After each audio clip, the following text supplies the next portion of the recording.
이 시간은 상해보험에서 동일한 신체 부위의 장애를 판정하는 방법에 대해 살펴보겠습니다. 상해보험 약관 장애 분류표에는 동일한 신체 부위를 13군데를 동일한 신체 부위로 지정을 하고 있어요. 그리고 이 동일한 신체 부위의 장애가 발생할 경우에 각각 어떻게 장애를 지급할 것이냐, 보험금을 지급할 것이냐에 관한 사항을 다루고 있어요. 이 시간은 그것에 대해 살펴보도록 하겠습니다. 하나의 장애가 관찰 방법에 따라서 장애 분류표상 두 가지 이상의 신체 부위에서 장애로 평가되는 경우에는 그중 높은 지급률을 적용한다.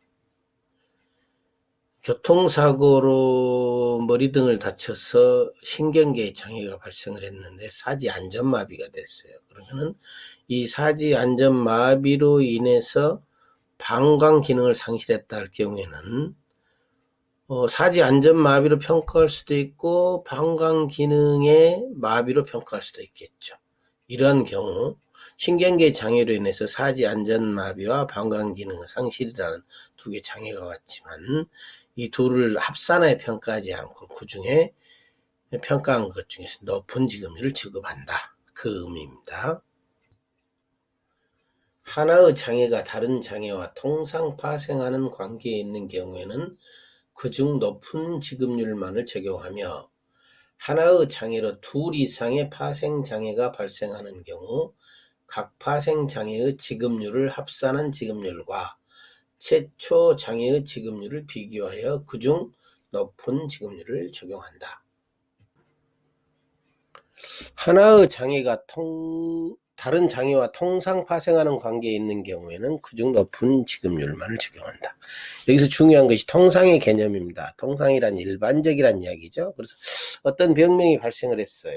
그러면은 그 발생한 병명으로 인해서 일반적으로 여러 가지 증상이 동시에 나타나는 경우, 이렇게 이해하시면 쉬울 것 같습니다.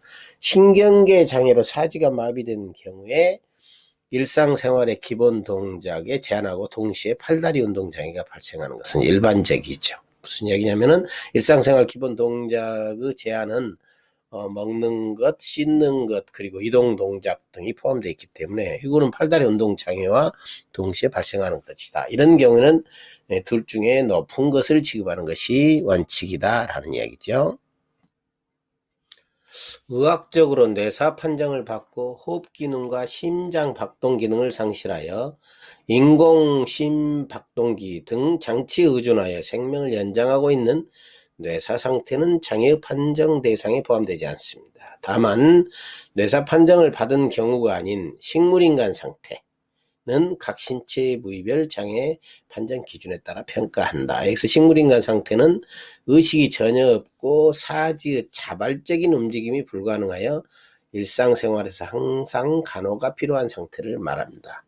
그래서 이 규정은 뇌사 판정의 경우는 장애로 인정하지 않겠다라고 한 규정입니다. 그 이유는 뇌사 판정을 받은 경우에는 비록 장애 상태이긴 하나 이것은 사망에 이르는 일시적인 단계를 불과하다. 대법 판례에 따라서 결정된 약관이 변경된 내용입니다. 그래서 뇌사 판정은 사망에 이르는 일시적인 단계다. 거치는 단계에 불과하니까 이거는 영구적인 장애로 보기는 어렵다라는 그런 결정에 따른 것이죠. 장애진단서 기재사항에 대해서 언급하고 있어요. 장애진단서에는 장애 진단명과 발생 시기, 장애의 내용과 그 정도, 사고와의 인과관계 및 사고의 관여도, 향후 치료 문제 및 호전도를 필수적으로 기재해야 한다라고 하고 있고, 다만 신경계 정신행동 장애의 경우 개호 여부와 그 객관적인 이유 및 개호의 내용을 추가로 기재해야 된다라고 규정하고 있습니다. 장애 분류표에 따르면 동일한 신체 부위를 13개 부위로 나뉘고 있습니다.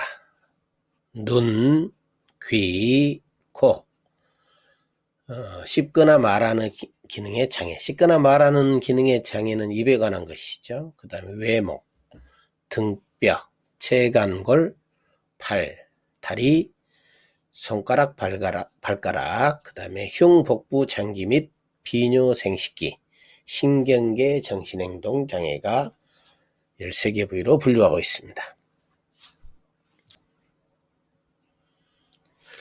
좌우의 눈, 귀, 팔, 다리 등 우리 인체 기관 중 쌍으로 이루어진 기관들은 각각 다른 신체 부위로 분류하고 있습니다.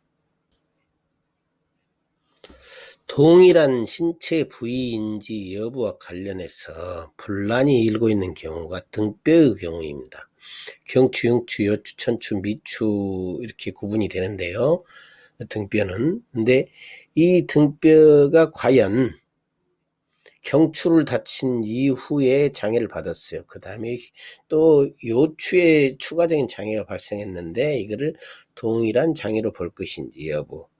다친 피보험자 입장에서는 이걸 다른 부위로 주장하고 싶고 보험회사 입장에서는 동일 부위로 주장을 하겠죠. 그렇지만은 약관에는 명확하니 동일한 신체 부위라고 명시가 되어 있어요. 왜냐하면 방금 설명드렸던 13개의 신체 부위 중에서 등뼈는 하나로 통일되어 있습니다. 그래서 논란의 여지가 있으나 등뼈는 어쩔 수 없이 하나의 부위로 보는데 이거는 좀 합리적이지 못한 점이 있지만은 어쨌든 현재 약관상으로는 그렇게 규정되어 있다. 이렇게 설명드릴 수밖에 없습니다.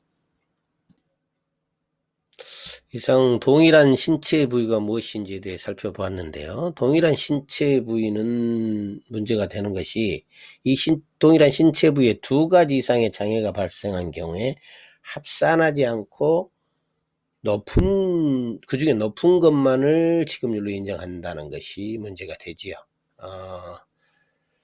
다만 이제 각 신체 부위별 장애 판정 기준에 별도로 정한 경우에는 그러하지 아니하다라고 규정함으로써 동일 부위의 신체 장애가 난 경우에 구제하는 어떤 규정들이 있기는 합니다만은 어쨌든 돈을 받고 싶은 피보험자 입장에서는 많이 받고 싶은데 높은 지급률만 인정한다라고 해서 분쟁이 야기되고 있는 것인데 이러한 부분에 대해서는 각 항목별로 신체 부위별 판정 기준을 따로 공부할 때 살펴보도록 하고 이 동일한 신체 부위에 관한 정의는 이 정도로 설명을 마치도록 하겠습니다. 고생하셨습니다.